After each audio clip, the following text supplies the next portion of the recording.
ముందుగా వేదిక మీద ఉన్న మా పద్మ విభూషణ్ డాక్టర్ మెగాస్టార్ చిరంజీవి గారికి, చుక్కుపల్లి సురేష్ గారికి, ఇక్కడికి విచ్చేసిన మీడియా వారందరికీ, సంయుక్త గారికి, మాధవి ఆంటీకి అందరికీ నమస్కారం అండి. కొంచెం ఏమైనా మామూలుగా చిరంజీవి గారు ఎప్పుడు స్టేజ్ మీద ఉన్న వేదిక మీద ఉన్న మాట్లాడాలంటే చిన్న షివర్ వస్తూ ఉంటుంది. ఇవాళ బ్లడ్ కూడా ఇచ్చాను, సో 2 రీజన్స్ ఉన్నాయి ఆ షివర్ రావడానికి. సో అలాంటిది ఏమైనా ఉంటే 2 రీజన్స్ ఉన్నాయి అన్నమాట. ఫీనిక్స్ సంస్థకి ఇవాళ చాలా special day, 100th birth anniversary of Chukkupalli Shankarrao గారు.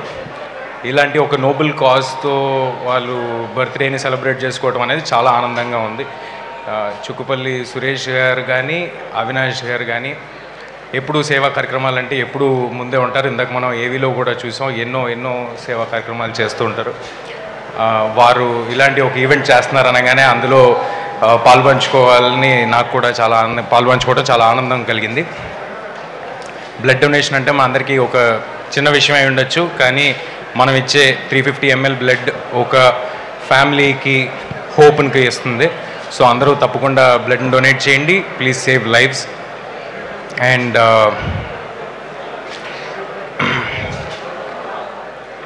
చిరంజీవి గారు ఆల్మోస్ట్ 3 దశాబ్దాల కింద స్టార్ట్ చేసిన ఈ బ్లడ్ డొనేషన్ ఇవాళ తెలుగు రాష్ట్రాల్లో ఎక్కడైనా సరే బ్లడ్ బ్యాంక్ అంటే గుర్తొచ్చే పేరు చిరంజీవి గారిదే. తెలుగు రాష్ట్రాల్లోనే కాదు, దేశం అంతటా ఎక్కడైనా ఎవరికైనా బ్లడ్ కావాల్సి వస్తే, ఆపద వస్తే, యాక్సిడెంట్ అయితే ఫస్ట్ గుర్తొచ్చే పేరు మెగాస్టార్ చిరంజీవి గారు.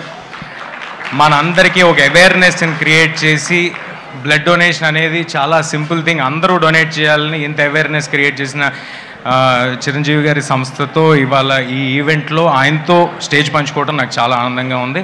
ఇక్కడికి వచ్చిన మీడియా వారికి అందరికీ thank you. Thanks for giving me this opportunity. Thank you.